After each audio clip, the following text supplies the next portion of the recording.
이제 말씀 읽고 말씀 나누도록 하겠습니다. 오늘 말씀 베드로후서 3장 3절에서 10절 말씀입니다. 교독해서 읽도록 하겠습니다. 제가 먼저 읽겠습니다. 먼저 이것을 알지니 말세에 조롱하는 자들이 와서 자기의 정욕을 따라 행하며 조롱하여 이르되 주께서 강림하신다는 약속이 어디 있느냐? 조상들이 잔 후로부터 만물이 처음 창조될 때와 같이 그냥 있다 하니 이는 하늘이 옛적 붙어 있는 것과 땅이 물에서 나와 물로 성립된 것도 하나님의 말씀으로 된 것을 그들이 일부러 잊으려 함이로다. 이로 말미암아 그때의 세상은 물이 넘침으로 멸망하였으되 이제 하늘과 땅은 그 동일한 말씀으로 불사르기 위하여 보호하신 바 되어 경건하지 아니한 사람들의 심판과 멸망의 날까지 보존하여 두신 것이니라. 하는 자들아, 주께는 하루가 천년 같고 천년이 하루 같다는 이 한 가지를 잊지 말라. 주의 약속은 어떤 이들이 더디다고 생각하는 것 같이 더딘 것이 아니라 오직 주께서는 너희를 대하여 오래 참으사 아무것도 멸망하지 아니하고 다 회개하기에 이르기를 원하시느니라. 그러나 주의 날이 도둑같이 오리니 그날에는 하늘이 큰 소리로 떠나가고 물질이 뜨거운 불로 풀어지고 땅과 그 중에 있는 모든 일이 드러나리로다. 아멘. 예. 그제 방송 상태가 어떤지 잘 정확하게 몰라서 중간에 계속 끊긴 거는 아는데 어느 정도로 심한지 몰라서 금요일에 말씀이 잘 전달되는지 제가 알지를 못합니다. 근데 그 금요일날 나눌 때도 우리 데살로니가 전서 말씀 5장 말씀 나눴었는데 4장 후반하고 5장 앞부분하고 이렇게 말씀을 나눴는데 재림에 관한 말씀이었습니다. 데살로니가 전서, 데살로니가 지역도 그렇고 지금 이 베드로가 편지를 보내고 그 편지를 받는 사람들도 그렇고 재림에 대한 오해들이 무지함이 좀 다들 조금씩 있었어요. 그래서 데살로니가 성도들에게 편지를 보낼 때도 바울이 재림에 대해서 거듭거듭 강조하고 명확한 가르침을 주려고 했고요. 지금 베드로도 그러한 편지에 그러한 내용을 담는 거예요. 그만큼 어떻게 보면 성도들에게 있어서 가장 중요한 것 중에 하나가 주님의 재림이라는 거죠. 그리고 또한 그만큼이나 또 성도들이 오해하기 쉬운 것도 재림이라는 거죠. 데살로니가 전서는요, 사실 이 신약 성경 중에 가장 초기에 쓰인 책 중에 하나예요. 바울의 2차 전도 여행 중에 쓰였기 때문에 엄청 이른 시기에 쓰인 책이고요. 반면에 이 베드로후서는요, 신약 성경에서 가장 늦게 쓰인 성경 중에 하나예요. 물론 가장 늦게 쓰인 성경은 요한서신들, 요한복음, 복음서, 계시록, 요한이 쓴 책들이 가장 늦게 쓰인 책이고요. 그보다는 앞서지만 그래도 상당히 늦은 시기에 쓰여진 책이 이 베드로 후서예요. 그만큼의 시간의 갭이 있는데 이 안에 있는 성도님들이 다 재림에 대한 오해를 갖고 있었어요. 그리고 오해의 성질이 조금 다릅니다. 데살로니가 성도님들이 갖고 있었던 이 재림에 대한 오해, 무지는 뭐였냐면 재림이 아주 금방 될 것이다. 예수님이 금방 오실 거다. 아주 속히 오실 거다. 그런 오해가 하나 있었어요. 그래서 어떻게 했어요, 이 사람들이? 데살로니가 성도들 다 그런 건 아닌데 그 중에 일부 사람들은 일을 안 하는 거예요. 제가 지난번에 우리 이 베드로후서 얘기하면서 이단 얘기하면서 그런 얘기 했어요. 이단이 잘 써먹는 수단 중에 하나가 시한부 종말론이다. 그래서 종말이 임박했다. 다음 달에 온다. 6개월 후에 온다. 딱 못이 박혀 있으면 더 이상 뭔가 일상의 삶에 대해서 충실할 필요가 없는 거예요. 일상을 놓게 되는 거죠. 어차피 주님 오시면 끝인데 공부 뭐하러 할 필요 없어요. 만약에 주님 다음 달에 오시면 우리 학생들이 공부 안 해도 돼요. 시험 공부 안 해도 돼요. 성적이 중요할 게 없어요. 주님 다음 달에 오시는데 뭐가 중요하겠어요. 중요하지 않아요. 그죠? 일하는 것도 그래요. 다음 달에 공부 안 받아도 돼요. 어차피 주님 오시는데 받아서 뭐 하겠어요. 땅을 사거나 팔거나 그런 것도 나한테 아무런 문제가 없어요. 아무런 관심거리가 되는 게 아니에요. 어차피 그 모든 것들 다 영원하지 않은 거 썩어버릴 것이니까 지금 나한테 아무 소용없어요. 그러니까 다 놓는 거예요. 일상에서의 책임을 다 놓아버리는 그런 문제가 데살로니가 성도 중에 일부 성도들이 그런 문제를 갖고 있었어요. 그리고 또 다른 문제는 이거는 죽음과 부활에 대한 오해이기도 한데 예수님이 재림하시기 전에 예수님을 믿었지만 죽은 사람은 구원을 온전히 이룰 기회를 상실한다 라는 생각들이 있었어요. 그래서 바울은 그 생각도 바로 잡아줍니다. 아니다. 살아서 주님을 만나는 자들보다 주님을 믿었으나 죽은 자들이 먼저 부활하여 주님을 맞이하러 갈 것이다. 우리보다 먼저다. 살아있는 자들보다 먼저다. 이게 사실 순서를 강조하기보다 우리가 주님께 맞이하러 가면, 살아있는 자들이 맞이하러 간다면 그것보다 더 확실하게 죽은 자들이 예수님을 믿고 그 믿음 가운데 죽은 자들이 주님을 만나게 된다. 그거의 확실함을 강조하는 그런 말이었던 거예요. 그래서 이 두 가지를 바울은 강조해서 데살로니가 성도들에게 가르쳤어요. 그런데 이 베드로 후서를 받는 이 성도들에게는 좀 또 다른 재림에 대한 오해가 있었던 거예요. 왜? 시기가 이제 지났어요. 그때는 예수님이 승천하시고 얼마 안 되는 시점이었기 때문에 그 곧 오신다는 게 정말 곧이라고 생각하고 있었어요. 근데 그 곧이라는 곧이 아닌 거예요. 이 사람들이 생각하기에 곧이 아닌 거야. 느려진 거야. 자기 생각보다 상당히 이건 곧 아닌데? 라는 생각이 들 정도의 시간이 된 거예요. 그래서 뭐라고 하냐면 3절 4절 말씀 다시 한번 볼까요?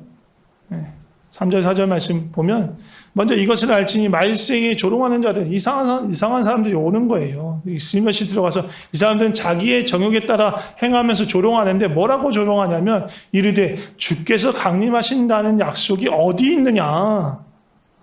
조상들이 잔으로부터 만물이 처음 창조될 때와 같이 똑같이 그냥 있지 않냐. 이런 얘기를 하는 거예요. 무슨 말이냐 하면 주님이 다시 온다는 그 약속 도대체 어떻게 된 거야? 진짜 주님이 다시 온다는 약속 하긴 했어? 그 약속이 있기는 한 거야? 그런 식의 조롱하는 말 혹은 의심과 회의가 사람들 안에서 분분한 거예요. 특히 막 어려운 고난을 통과하고 있으니까. 데살로니가 성도들이 겪었던 고난보다 지금 이 신약 시대에, 신약 성경이 쓰여진 시대 후기에 성도들은 더 큰 고난이 있었어요. 왜? 본격적으로 로마에서 탄압을 시작했으니까. 특히 이제 네로 황제부터 시작해서 많은 황제들이, 네로 황제, 도미티안 황제, 그런 황제들이 제대로 맘먹고 기독교인들을 핍박하기 시작했어요. 그러니까 이 후기에 있는 성도들은요, 더 강한, 정말 목숨을 걸고, 그냥 쫓겨나거나 이렇게 배척당하는 수준이 아니라 목숨을 걸어야 하는 그런 환난 가운데 놓여 있는 거예요. 그런데 주님이 안 오시는 거야. 그러니까 너무너무 답답하고 또 그런 마음을 파고드는 나쁜 사람들이 있는 거죠. 그러면서 이 사람들이 이렇게 얘기하는 거예요. 도대체 예수님 그런 말을 하기나 한 거냐? 아니 그럼 도대체 그 약속은 어떻게 된 거냐? 우리 조상들도 다 죽었어. 그리고 그 약속 기다리던 사람들에서 죽은 사람이 태반이야. 도대체 어떻게 되는 거야? 뭐가 변화되긴 변화돼. 오시긴 오셔. 새하늘과 새 땅 그거 어떻게 생긴 건데?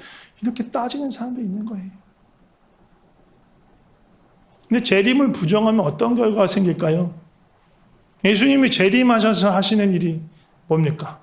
먼저 이거 생각하기 전에 초림하셨어요. 먼저 처음 오셔서 2000년 전에 오셔서 예수님이 하신 일이 무엇입니까? 가장 중요한 일, 우리 죄를 사하시기 위해서 죽으시고 부활하신 일이에요. 우리를 죄와 사망에서 우리를 건지시는 일이에요. 그 일을 위해서 오신 거예요. 어떻게 보면 초림의 예수님은 우리에게 은혜를 베푸시기 위해서, 우리를 구원하시고 건지시기 위해서 오셨어요. 그런데 다시 오시는 예수님은 무엇을 위해서 오십니까? 심판하러 오세요. 심판하러 오세요. 재림을 부정하면 어떻게 되냐면 이 심판을 부정하게 되는 거예요. 심판을 부정하게 된다는 건 뭐예요? 죄에 대한 결과를 받지 않는다는 거예요. 처벌을 받지 않는다는 거예요. 그럼 어떻게 돼요? 지 마음대로 살게 되는 거죠. 예수님 안 오신데, 심판 언제 몰라, 그거 나는. 내 마음대로 살게 되는 거예요. 그러니까 이 사람들이 자기 마음대로 방종한 삶을, 정욕대로 살아가는 그런 삶을 사는 거예요. 그러면서 다른 사람들을 또 그 길을 미혹을 합니다. 여러분은 어떠십니까? 예수님 다시 오실 것 같습니까? 예, 우리 성도님들은 다들 조용하셔서 말씀은 안 하시고 고개만 끄덕끄덕 하시고 이럴 때는 예수님 다시 오십니까? 그러면 아멘 하셔야죠. 예, 뭐 제 생각을 강요하는 것이 아니라 이건 진리니까 진리에 대해서는 아멘 하셔도 됩니다. 확실하게 믿고 있어야 돼요. 재림에 대해서. 예수님 다시 오십니다. 이 베드로후서 받는 분들은요, 이 베드로후서를 이 편지를 받으시는 분들은 사실 따지고 보면 예수님 승천한 지 100년도 채 안 됐어요. 그런데 지금 예수님 왜 이렇게 안 오셔? 왜 이렇게 더디 오시지? 라고 이런 생각을 하고 있어요. 근데 우리는요, 지금 2022년을 살고 있잖아요. 거의 예수님 승천하신 지 2000년이 지났어. 이 사람들에 비하면 거의 한 20배 이상의 시간을 더 지난 사람들이에요. 그러니까 우리 입장에서 어떻게 보면 이 부분들보다 더 그런 생각이 들어요. 정말 오시긴 오시는 거야? 그런 마음이 들 수 있는 거예요. 이분들보다 지금 베드로후서 받는 그 편지 받는 부분보다 우리가 훨씬 더 이런 쪽에서는 불리한 거예요. 더 미혹되기 쉬울 수 있어요. 그래서 우리가 입으로는 예수님 재림 믿지 않아 라고 말하는 사람은 거의 없을 거예요. 교회를 다니시는 분들 중에서. 그런데 속으로는 그런 마음 가질 수 있어. 내 죽을 때까지 예수님 재림하시는 거 보겠어. 과연 오실까? 1000년 뒤에 오실까? 2000년 뒤에 오실까? 알 수 없잖아. 그러면서 재림에 대해서 오시긴 오시겠지만 그게 완전히 나의 삶과는 별로 상관없는 어떤 그러한 걸로 아주 막연한 걸로 취급할 수 있어요. 어떻게 보면 이 베드로후서의 이 성도들의 마음하고 조금은 닮아 있는 거예요. 그런 마음이 멀어지면 멀어질수록 우리는 뭐에 묶이냐면요. 현실에 많이 묶여요. 세상의 것에 많이 묶여요. 왜? 하나님 나라가 멀었으니까. 그건 지금 나의 뭔가에 이렇게 영향을 미치지 못해요. 아까 데살로니가 전서의 그 데살로니가 교인들이 너무 가까웠기 때문에 이 현실에서 동떨어졌다면 이제 재림이 너무 멀게 생각하니까 이제 현실이 너무 붙어버리는 거예요. 이게 둘 다 문제 있는 거예요.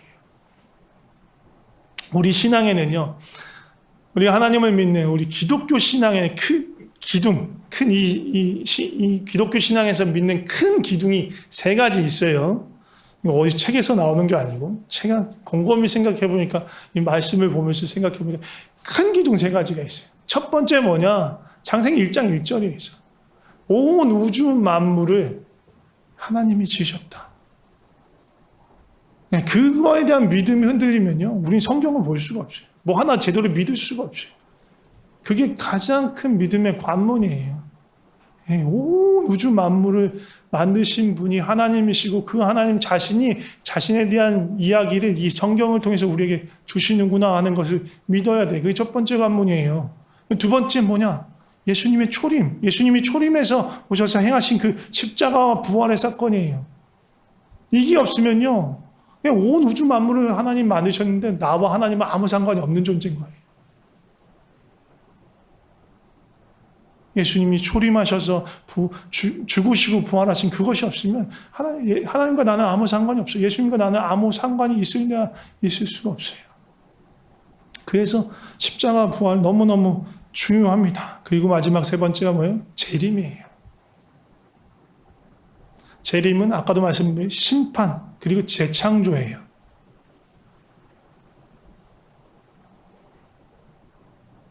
만물을 창조하신 온 우주를 만드신 그 하나님을 믿지 않으면, 성경을 통해서 자신을 계시하신 그 하나님을 믿지 않으면 우리의 믿음은 아무것도 없고 그냥 진짜 모래 위에 세워진 거예요. 훅 불면 쓰러질 수밖에 없어요. 그냥 내가 상상해낸 신인 거야, 그 신은. 또 주님의 십자가 부활을 믿지 않으면 새 생명이 없고요, 하나님과 아무런 관계가 없어요. 예수님의 재림을 믿지 않으면 우리에게는 아무런 소망이 없어요. 재림은 심판이지만 동시에 우리에게는 희망이에요. 예수 그리스도를 믿는 자들의 소망이고 희망이에요. 하나님을 떠나는 사람들, 예수 그리스도를 믿지 않고 삶의 주인을 따르지 않고 자기 멋대로 사는 사람들, 자기 욕망을 따라서 죄 가운데 살아가는 사람들은 심판을 받고 영원한 형벌 가운데 처하겠지만, 예수 그리스도로 말미암아 새로운 삶을 사는 사람들에게는 새 하늘 새 땅이 예비되어 있는 거예요. 온전한 하나님 나라, 하나님께서 완전한 사랑과 정의와 공평으로 다스리는 나라. 슬픔과 절망도 없고 시기도 없고 질투도 없고 죄와 악이 없는 그러한 나라. 그러한 나라가 우리의 소망이 되는 거예요. 하나님을 향한 영원한 찬양과 경배가 있는 그곳. 예. 그게 하나님 나라예요. 그거에 대한 소망이 있어야 우리가 현재를 살아갈 수 있어요. 그거에 대한 소망이 없으면, 재림에 대해서 완성된 하나님 나라에 대한 소망이 없으면 우리는 방향을 잃게 되는 거예요. 그냥 이 땅만 바라보면 살 수밖에 없어요. 그래서 베드로는 지금 성도들에게 이 재림에 대해서, 재림의 확실성에 대해서 설명하려고 하는데, 무엇을 가지고 설명하냐면 노아의 홍수를 가지고 설명을 해요. 하나님의 창조와 노아 때 나타난 그 물심판을 가지고 재림을 설명해요. 근데 베드로 전서에서도 노아 사건을 인용했어요. 그러니까 어떻게 보면 베드로는 약간 이 구약의 사건이지.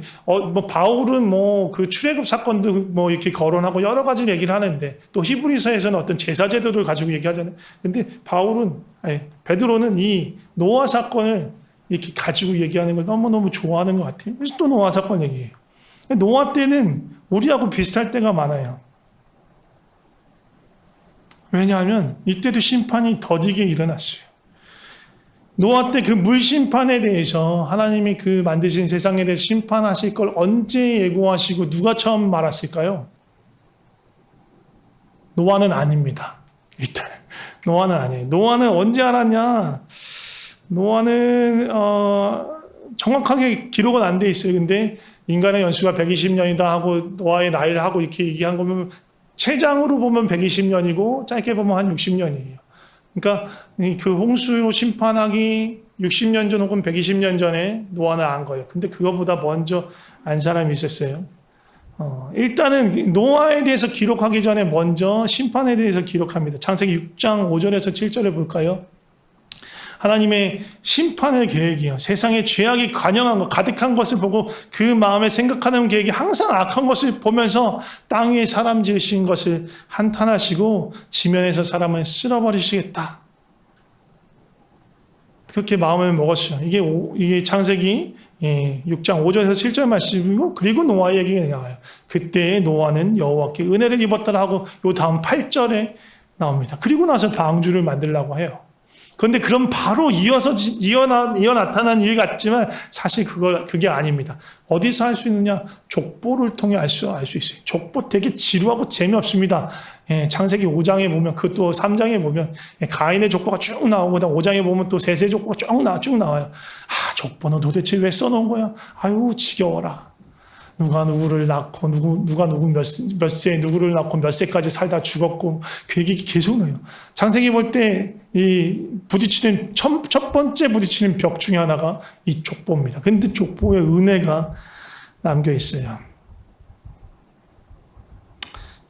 그 성경에서 말하기를 이 세상에서 가장 오래 산 사람이 누구예요? 무드셀라, 구르마, 치치카포, 사리사리 산타. 이거 아시는 분들은 아재들이시죠? 젊은이들은 모르고. 무드셀라예요. 무드셀라가 몇 살 살았어요? 969세를 살았어요. 거의 1000년을 살았어요. 어마무시하게 살았죠. 이 무드셀라의 아빠 이름이 누굽니까? 아빠가 누굽니까? 에녹이에요. 에녹이 65세 때 무드셀라를 낳았어요. 그리고 300년을 더 살았습니다. 그리고 365세 때의 죽음을 보지 않고 하나님께서 데려가셨어요. 그만큼 하나님과 동행하는 사람이 에녹이었어요. 근데 그가 첫 자녀를 낳을 때 이름을 무드셀라라고 지었어요. 이 무드셀라라는 이름은 창 혹은 병기, 창을 던지는 자, 병기를 지키는 자라는 뜻도 있고, 또 다른 뜻으로 보면 심판과 연결되는 이름이에요. 죽음을 보낸다, 심판을 보낸다 라는 뜻이 있는 이름이에요. 왜 아들의 이름을 이렇게 졌을까? 그냥 좋은 이름이 뭘까 이렇게 생각했는데, 내가 아들을 낳았어, 첫 아들을 낳았어, 어떤 이름을 지어야지, 아주 좋은 이름을 지어줘야지 막 하면서 그렇게 자기 혼자 골똘히 생각하면서 지었을까요? 에녹이라니까요. 하나님과 동행한 에녹. 죽음을 보지 않고 하나님께서 데려가신 에녹.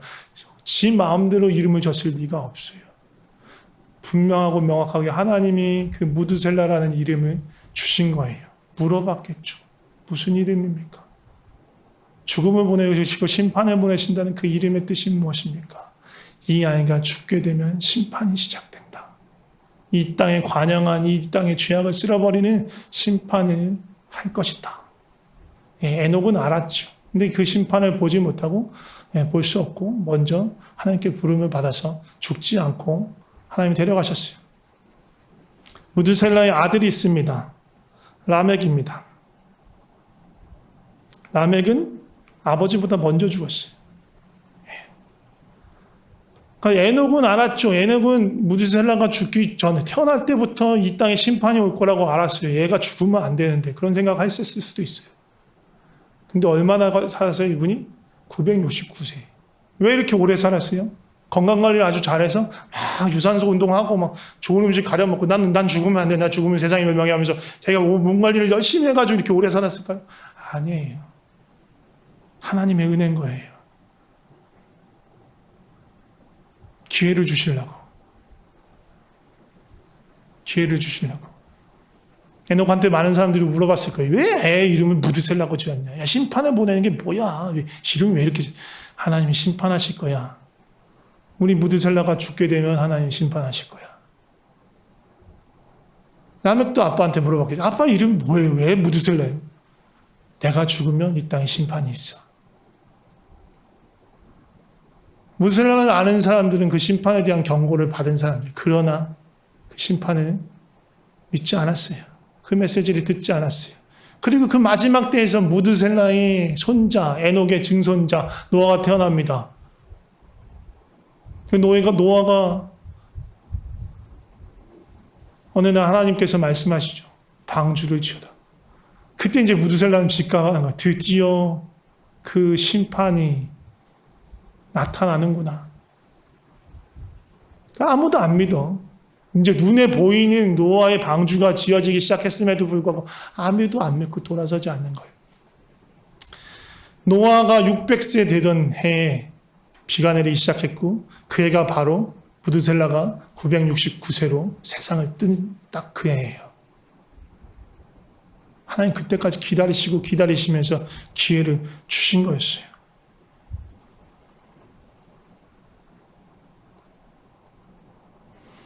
오늘 본문의 말씀 보면 9절 말씀 보면 뭐라고 말씀하시냐면 주의 약속은 어떤 이들이 더디다고 생각하는 것처럼 더딘 것이 아니라 오직 주께서는 너희를 대하여 오래 참으사 아무도 멸망하지 아니하고 다 회개하기에 이르기를 원하시느니라.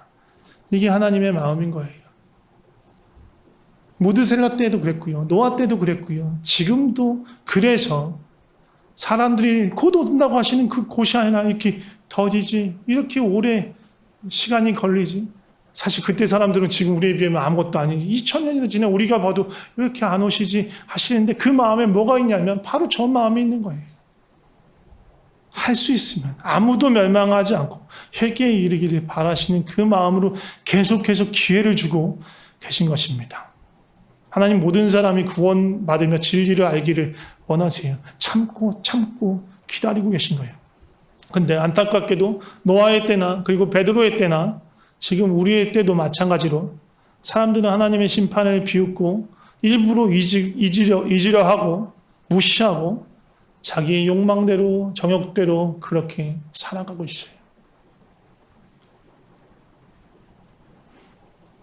하나님의 마음을 전혀 모른 채 말입니다. 그런데 왜 예수님은 곧 오신다는 말씀을 했을까? 왜 헷갈리게? 곧 안 했으면 그냥 마음 놓고 언젠가 오시겠지 할 수 있을 텐데 왜 곧 이런 말씀을 하셨을까? 하나님의 시간의 개념과 우리의 시간의 개념이 다르기 때문이에요. 베드로가 말하죠. 주께는 1000년이 하루 같고 하루가 1000년 같다. 무슨 얘기냐면요. 하나님의 속성 중에 무소무제하심이 있습니다. 편재하심이 있어요. 이게 무슨 말이냐? 무소무제 이거 한문인데 없을 무자, 바소자, 그리고 장소 소자도 되고요. 아니 부자, 있을 제자예요. 없으신 데가 없다. 모든 곳에 계신다 라는 뜻이 무소부재라는 모든 곳에 계신다. 편지하신다 라는 뜻이죠. 온 우주 저 끝에도 하나님이 계세요. 하나님으로 가득 차 있어요. 장소에 상관없이 어디에든 계신다 라는 뜻입니다. 근데 이게 공간에만 해당하는 게 아니에요. 시간적으로도 하나님은 무소부재하세요. 사람은요, 시간의 제약을 받아요. 아무도 거꾸로 거슬러서 과거로 갈 수 있는 사람이 없죠. 여기서 과거로 거슬러 갈 수 있는 분 계세요? 없어요. 무슨 공상과학 영화에는 있을지 몰라도 현실은 존재하지 않아요. 예, 물리학의 법칙이 위배가 돼요. 예, 연력학 제2법칙이라는 게 있어요. 엔트로피는 항상 증가하는 방향으로 흐른다. 예, 온 우주의 모든 물질들은 거시적인 입장에서 봤을 때 무질서도가 증가하는 방향으로 간다. 다시 말하면 이런 거예요. 네, 텀블러가 있어요. 뚜껑이 있고 이런 게 있죠. 다 이게 맞물려 있죠.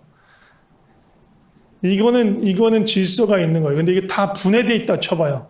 그건 질서가 없는 거예요. 근데 우연히 막 얘를 던졌는데 이렇게 합체돼 있을 가능성이 있을까요? 없을까요? 없어요. 시간이 지나면 다 해체될 수밖에 없어. 이렇게 했지만 얘는 다 어떤 건 썩고 어떤 건 녹슬고 그러면 사가서 사라질 수밖에 없어요. 그게 시간이에요. 시간이 만드는 거예요. 우리는 다 그러한 제약이 있어요. 어느 누구도 저절로 젊어질 수 없어요. 우리가 노화되는 것도 그 엔트로피가 증가하는 거예요. 죽고 썩어서 사라지는 것도 엔트로피가 증가하는 거예요. 물질은 그런 구조로 되어 있어요. 우리는 물질과 영으로 되어 있으니까. 우리의 육은 그렇게 될 거예요. 그런데 하나님은 영이세요. 그리고 장소를 초월하듯이 시간도 초월했어요. 이건 뭐야? 시간을 이렇게 시간 여행을 할 수 있다는 그 정도의 개념이 아니에요. 모든 시간을 현재로 계신다라는 얘기예요. 어렵죠? 하나님 그러신 분이에요. 그래서 십자가가 2000년 전의 십자가가 지금 나에게 그대로 적용될 수 있는 거예요. 2000년 전에 있었던 과거의 사건이 아니라 하나님, 영원하신 하나님으로 인해서 그 십자가와 부활은 영원한 사건이 되는 거예요. 지금도 그대로 진행되는 사건인 거예요. 죽으심도 부활하심도.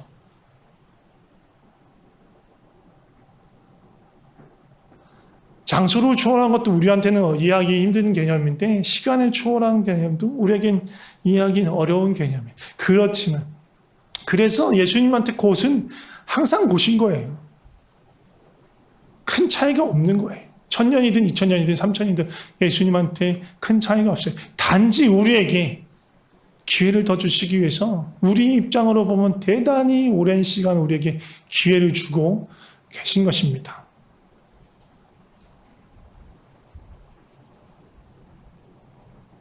어려운 개념이지만 그것만 기억하시면 돼요.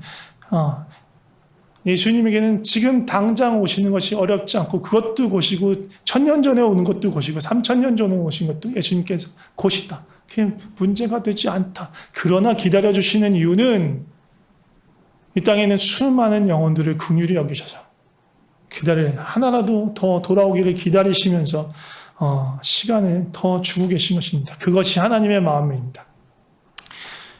데살로니가 전서에서 바울이나 지금 베드로 후서에서의 베드로도 결론적으로는 똑같은 처방을 해요. 뭘 얘기하냐?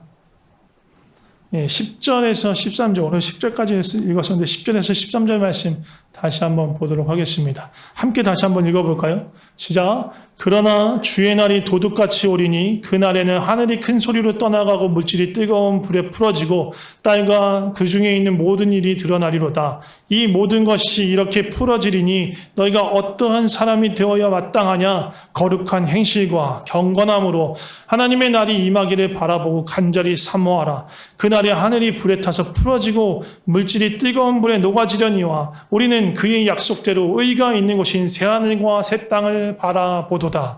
아멘. 베드로하고 바울이 근본적으로 같은 얘기를 하는 거예요. 명백한 진리가 무엇이냐? 재림은 확실하다. 반드시 주님이 오시고 그 약속하신 말을 이루신다. 그리고 그 재림은 심판인 동시에 새하늘과 새 땅이 열리는 우리에게 있어서 구원의 완성인 그러한 날이 될 것이다 라고 말하는 거예요. 근데 또 한 가지 사실이 뭐예요? 그날이 도적같이 온다는 거예요. 그 날과 그때는 아무도 알 수 없다. 그러나 반드시 오지만 도적같이 온다. 당장 올 거라고 믿으면서, 근거 없이 믿으면서 일상의 책임을 등지고 비정상적인 그런 삶의 태도로 살아가는 것도 문제고, 재림은 아주 멀었으니까, 혹은 아예 일어나지 않을 거니까 아무렇게나 자기 욕망에 따라서 정욕에 이끌리는 대로 그렇게 살아가는 것도 바른 태도가 아니라는 거예요. 예수님은 다시 오십니다. 명확하게 다시 오십니다. 그러나 언제 올지 모르기 때문에 항상 준비하며 살아가는 삶의 태도가 필요하다. 이것이 성도가 마땅히 취해야 하는 태도다라고 베드로도 가르치고 있는 거예요. 깨어 준비하는 것, 그럼 그것이 무엇이냐? 개인적으로는요, 날마다 하나님의 은혜와 임재 안에 거하려고 그것이 간구하면서 그 다스림 안에서 살아가는 거예요. 나의 삶의 현장에서 주님이 함께 하심을 믿으면서 그 주님 보시는 앞에서, 주님의 눈앞에서 살아가는 것, 그게 우리가 깨어 준비하는 삶인 거예요. 자신의 삶을 등한시 여기지 않아요. 오늘 하루하루 주님께서 나에게 주신 그 일들을, 또 그 영혼들을 성실하게 감당하며 나 삶의 현장에서 사랑과 은혜를 또 나누며 살아가는 것이 개인적인 삶에서 해야 하는 중요한 일이에요. 또 한 가지는 뭐냐? 주님이 더디 오시는 그 이유를 안다면, 그 마음을 안다면 우리가 해야 할 일이 있어요. 뭐예요? 한 사람이라도 죄에서 돌이켜 하나님 나라에 들어갈 수 있도록, 그 소망을 함께 할 수 있도록 애쓰는 거예요. 더 많은 사람이 죄와 죽음에서 벗어나서 생명에 들어갈 수 있도록 힘써야 하는 거예요.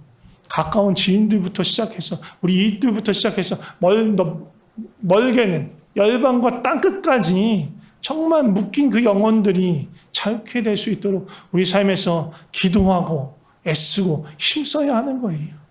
그 주님의 마음을 아는 자고 주님의 재림을 기다리는 자가 해야 할 일입니다. 함께 기도했으면 좋겠습니다.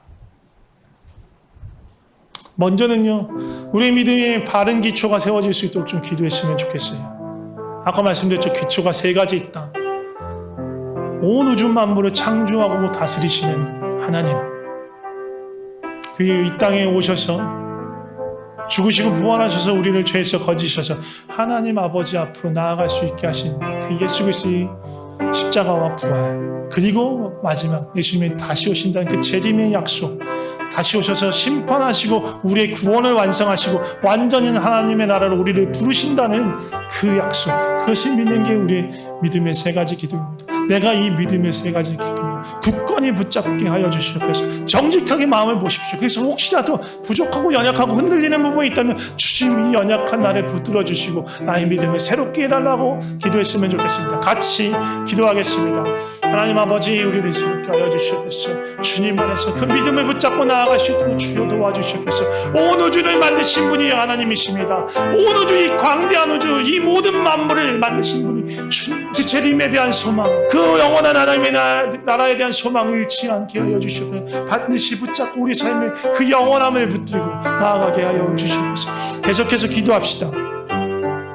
다시 오실 그 주님을 소망하고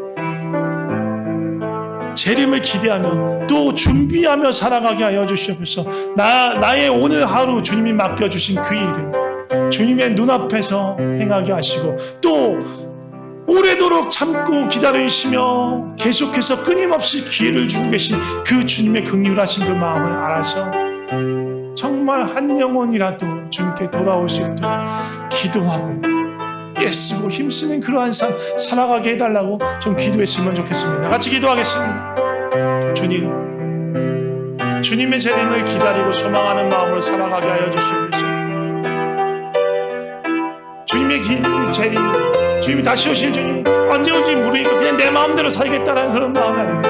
항상 기도하고 깨어있을 수 있옵소서. 우리 삶을 통해서 정말로 주님 그 일들을 이루어 가주시옵소서. 주님 도와주시옵소서. 제가 기도하고 마치겠습니다. 하나님 아버지, 감사합니다. 그 오래 참으심으로 우리를 기다려주셔서 감사합니다. 우리를 기다려주셨기에 우리가 주님을 알고 주의 생명을, 주님이 주신 그 영생을 알고 성삼위 하나님의 그 놀라운 그 풍성한 사랑의 교제 안에 들어갈 수 있게 되었습니다. 주님 감사합니다. 주님이 오실 그때를 아무도 알 수 없습니다. 우리가 미혹하는 말에 속지 않게 하여 주시옵소서. 허투루 세월을 낭비하지 않게 하여 주시옵소서. 약속하신 그 주님을, 약속하신 주님, 다시 오심을 약속하신 그 주님을 믿고 기다릴 수 있게 하여 주시옵소서. 주님 다시 오시는 그날에 우리가 온전하게 될 것을 믿습니다. 새하늘과 새 땅이 열리고 완전한 주님의 사랑과 은혜와 정의가 나타나는 그 주님의 나라를 꿈꾸고 기다립니다. 그때까지 오래 참고 기다리시는 그 아버지의 마음을 우리로 알게 하셔서 나만 아니면 되라는 생각을 가지고 그냥 그렇게 살아가는 것이 아니라 한 영혼이라도 회개하고 하나님 나라의 그 구원에 이르기를 소망하는 마음으로 기도하고 증거하고 전파하는 삶 살게 하여 주시옵소서. 우리의 삶을 주님께 드립니다. 주님 감사합니다. 예수님의 이름으로 기도드립니다. 아멘.